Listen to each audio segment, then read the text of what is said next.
ఎవరికి నిజంగానే హెల్ప్ అవసరం, ఊరికే ఫైనాన్షియల్ హెల్ప్ కావాలంటారు, అది కావాలి ఇది కావాలని చెప్పి కంటిన్యూస్ మెసేజ్లు కొడుతుంటే నేను అది చేసినప్పుడు నాకు చాలా మెసేజెస్ వస్తున్నాయి, బట్ ఏది జెన్యూన్ అర్థం కావట్లా. But if genuinely if they somebody as an problem, మనం ఒక్కొక్క చేయడంలో తప్పలేదు అనిపించింది సార్. మనందరం ఎప్పుడొకప్పుడు ఎవరొకరికి సాయం అవసరం వస్తుంది, అండ్ మనందరూ ఒక చేసి డెఫినెట్గా అది హెల్ప్ అవుతుంది అందరికీ. అటు నుంచి ఎన్టీఆర్ నుంచి అన్న రియాక్షన్ అట్లా వాళ్ళ వైపు నుంచి? అయ్యో తెలియదు సార్, నాదేం రాలేదు సార్.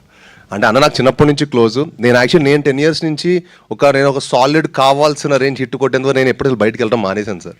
నేను నా పని, ఆఫీసు, ఇల్లు తప్ప నేను బయటకు వెళ్ళడం మానేశాను, తక్కువ. నా క్లోజ్ ఫ్రెండ్స్, ఎందుకంటే నేను సాలిడ్ కొట్టిన తర్వాతే but I'm very happy sir. ఇప్పుడు అన్ని వైపులో నా లాస్ట్ 2 సినిమాల నుంచి చాలా మంచి పేరు వస్తుంది.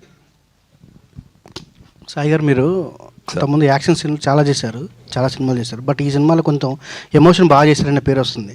అది మీ వరకు రీచ్ అయిందా? ఎలా ఉంది అది ఫీలింగ్? ఎస్ సార్, చాలా హ్యాపీగా ఉంది సార్. యాజ్ ఎ పర్ఫార్మర్గా ప్రూవ్ చేసుకుందాం మనం కొన్ని సినిమాలు చేస్తూ ఉంటాం కదా సార్, అన్ని రకాల జానల్ సినిమాలు చేయాలని నాకు ఇష్టం. సో ఈ సినిమా యాజ్ ఎ పర్ఫార్మర్గా ప్రూవ్ చేసుకోవాలని నాకు కౌశిక్ వచ్చి కట్ చెప్పాడు, పర్ఫార్మెన్స్ చాలా స్కోప్ ఉందని ఈ సినిమా చేశాను sir. And next Tyson Naidu, హైందవ అని చెప్పి ప్రాపర్ టు కమర్షియల్ బాక్స్ ఆఫీస్ని షేక్ చేసే సినిమాలు వస్తాయి sir. All the best. Thank you sir. Thank you. ఈ కార్యక్రమం ఇక్కడితో సమాప్తం. సో చూసిన వాళ్ళు కిష్కింధపురిని మళ్ళీ చూడని వాళ్ళు ఫ్యామిలీతో వెళ్ళి చూడండి. సో సక్సెస్ బాటలో పయనిస్తుంది కిష్కింధపురి. అండ్ ఇలాంటి సినిమాని ఇచ్చినందుకు మరొకసారి టీం అందరికీ కృతజ్ఞతలు and congratulations. Thank you so much. Today's event by UV media and this is Geeta Bhagat signing off. Thank you. కింద క్రాకర్స్ ఉన్నాయి, అక్కడ కలుసుకుందాం మనం.